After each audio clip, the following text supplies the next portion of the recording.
आइए सुने कार्यक्रम हवा महल।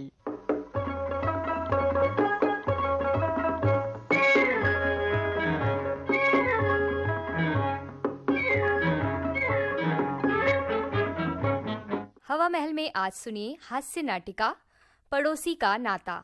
लेखक हैं दिलीप सिंह और निर्देशन कुमुद नागर का है।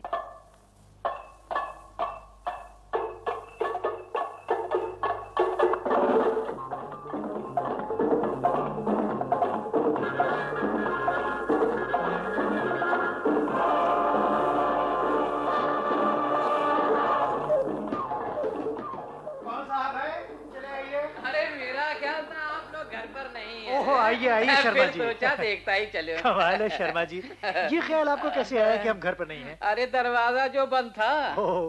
बात दरअसल ये है कि बहुत तेज हवा चल रही है ना, कमरे में धूल मिट्टी आने लगी थी, मैंने बंद कर दिया। बेटा एक बात अच्छी तरह से समझ लो, बंद दरवाजा हवा को तो रोकता ही है, ये कमबख्त पड़ोसी को भी रोकता है। अब अगर मैं बंद दरवाजा देखकर आगे निकल जाता तो आप लोग एक पड़ोसी की मुलाकात से महरूम रह जाते। बोलो रह जाते ना? ये तो बात है शर्मा जी। लेकिन आपको क्या, आप पड़ोसी को तो कुछ समझते ही नहीं। ये आप क्या कह रहे हैं? अरे और क्या, आप बस दोनों मियाँ बीवी एक दूसरे में ही मग्न रहते हैं, कुछ खबर ही नहीं कि पड़ोसी जिंदा भी है या नहीं, मोहल्ले में क्या हो रहा है आपको कुछ खबर भी है? अरे और तो और, आपको तो ये भी नहीं पता कि मेरे घुटने के दर्द का क्या हाल है। बात दरअसल ये है कि कॉलेज में काम कुछ इतना ज्यादा हो जाता है शर्मा जी कि जब घर वापस आता हूँ तो इस काबिल ही नहीं रहता कि कहीं जा सकूं। हाँ बताइए ना, घुटने के दर्द का क्या हाल है? बताता हूँ, लेकिन पहले बहू को तो बुला लो। क्यों? अरे भाई फिर उसे दोबारा सुनाना पड़ेगा। कमला, शर्मा जी आए हैं। नमस्ते शर्मा जी। अरे आओ आओ, जीती रहो बेटा। अभी अभी मैं तुम्हारे विद्वान पति को ये समझा रहा था कि पड़ोसी का नाता बहुत ऊंचा नाता है, इसे यूं ही मत समझो। लेकिन शर्मा जी मैंने ये तो नहीं कहा कि ये नाता कोई मामूली नाता। अरे भाई कहा नहीं, लेकिन इस नाते को निभाने के लिए क्या कर रहे हो?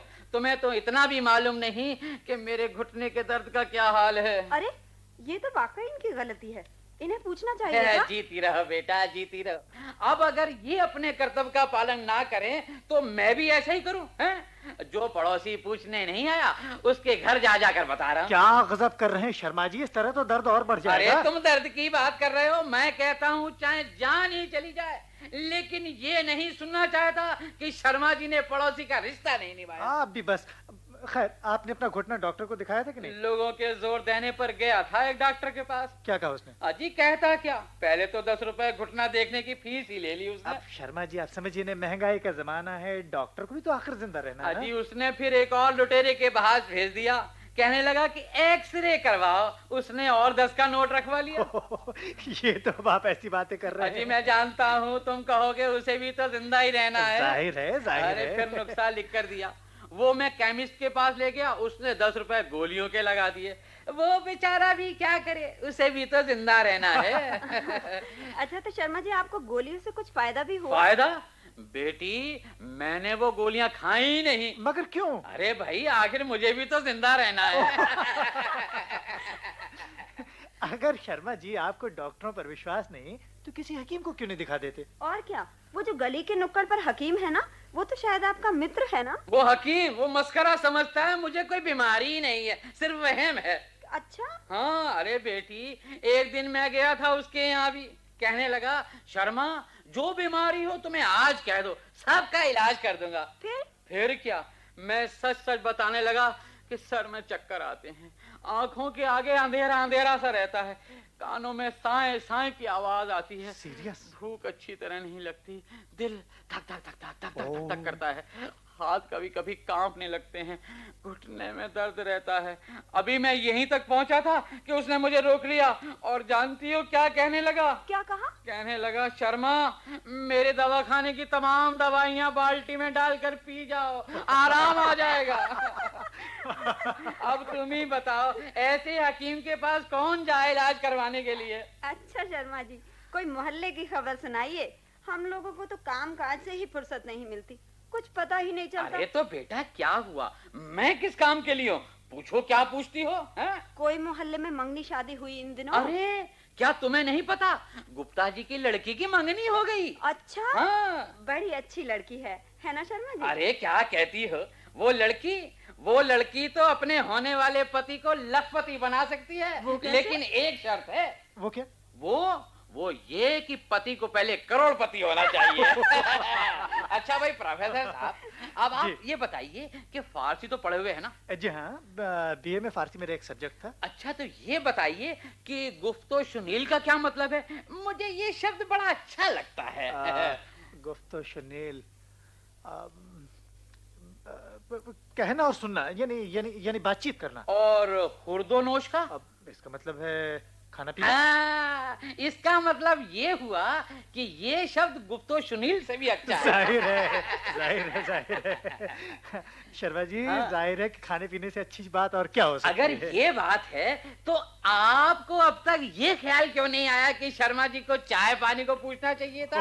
आप सिर्फ गुफ्तो सुनील ही करते रहे। अरे खुर्दोनोश की तो बात भी नहीं कर रहे हैं। आप तो खुद लोगों को बातों में ऐसा लगाते हैं कि खाने पीने का ख्याल ही नहीं आता। मैं अभी चाय। अरे जीती रहो बेटा, जीती रहो। अच्छा बेटी जाओ, लेकिन देखो इतना ख्याल रखना कि चाय सिर्फ पीने के काम आती है और हम लोग बात खाने पीने की कर रहे थे। ये कौन आ गया हिस्सा बांटने वाला? मैं देखती हूँ। आओ पप्पू। दीदी, क्या मेरे पिताजी आपके यहाँ हैं? हाँ अंदर हैं। पिताजी घर चलिए, आपको माँ बुला रही है। क्यों भाई, क्या हुआ? घर में जीजाजी आए हैं। ओफो, अरे तो फिर मेरे वहाँ जाने की क्या जरूरत है? जीजा जी को इधर ले आओ। हाँ बेटे जाओ, उनको यहीं बुला लो। लेकिन माँ कहती है आप घर आइए। अरे तो माँ को भी साथ ले आओ ना, ये भी तो घर है। क्यों प्रोफेसर साहब? जी, ये भी तो आप ही का घर है। लेकिन माँ अरे दौड़ जाते हैं, माँ कहती है। माँ को क्या पता कि पड़ोसी का नाता क्या होता है? जीजा जी आए। अरे तो जीजा जी आए हैं तो क्या हुआ? वो कोई सिर्फ अकेले मेरी जवाई थोड़ी है, सारे मोहल्ले के जवाई हैं। जिस घर में चाहे जा सकते हैं। आजकल तो लोगों का खून सफेद हो गया है। अरे भाई प्रोफेसर साहब, जी साहब, हमारे जमाने में एक घर का जमाई सारे गांव का जमाई समझा जाता था। क्या बात है? अरे प्रोफेसर साहब, पूछना अपनी आंटी से। कई बार ससुराल गया तो अपने ससुर के घर ही नहीं पहुंच पाया, रास्ते में ही गांव वाले दबोच कर बैठ गए। कई दिन उनके घरों में ही पड़ा रहता था। जी, ये बच्चा है, इसको क्या पता। जाओ बेटा पप्पू, अपने जीजा जी को और अपनी माँ को यहीं बुला लो। असल में आजकल पड़ोसी के नाते को कोई नाता ही नहीं समझता। क्या बात कर रहे हैं शर्मा जी, क्यों नहीं समझता? अब देखिए हम समझते हैं। लीजिए आंटी जी भी आ गई। अरे पार्वती, है तुमने मुझे क्यों बुलवा भेजा? अरे ये क्या अपना घर नहीं है? पराया क्यों है? कृष्ण आया है इसलिए बुलवाया। तो कृष्ण को यहाँ नहीं बुला सकते क्या? क्यों भाई, कृष्ण है? पिताजी, मैंने आने को मना तो नहीं किया था। वो तो मैंने सोचा था कि चाय मिलकर ही पिएंगे। चाय मिलकर यहाँ भी तो पी जा सकती है। प्रोफेसर बेटा, कमला से कह दो केतली में पानी और डाल दे। हाँ, पानी और डाल दिया है। अब बल्कि मुझे कुछ मिनट की इजाजत दीजिए, मैं कुछ खाने को ले आऊं। अरे तुम क्यों तकलीफ करते? आप बैठिए, कहीं आने जाने की जरूरत नहीं। जरूरत क्यों नहीं है? उनके जीजा घर में आए तो क्या उसकी खातिर नहीं करेंगे? जी हाँ, ये तो मेरा फर्ज है। अरे जाइए आप, इन लोगों को क्या पता अब इनको क्या क्या किस्से सुनाऊं।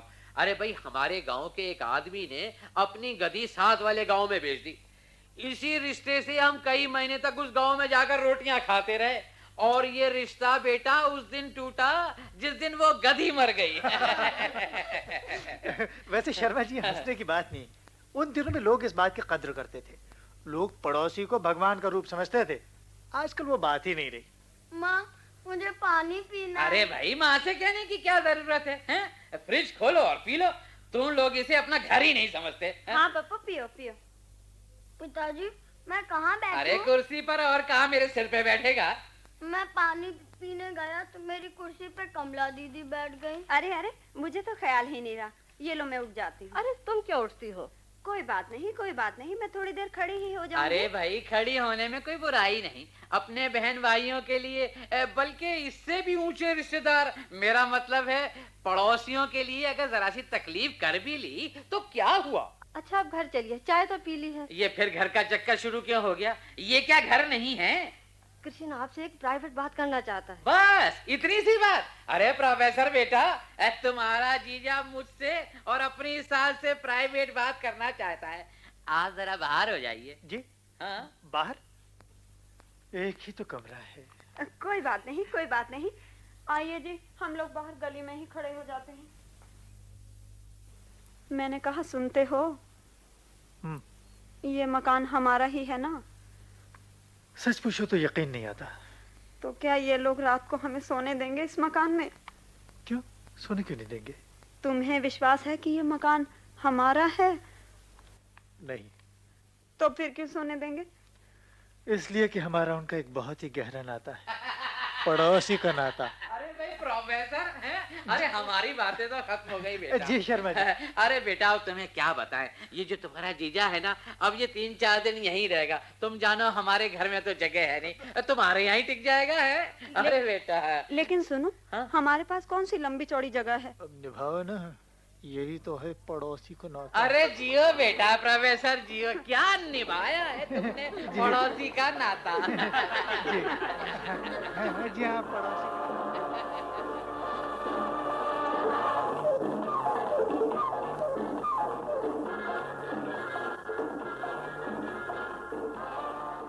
आप सुन रहे थे दिलीप सिंह की लिखी हास्य नाटिका पड़ोसी का नाता।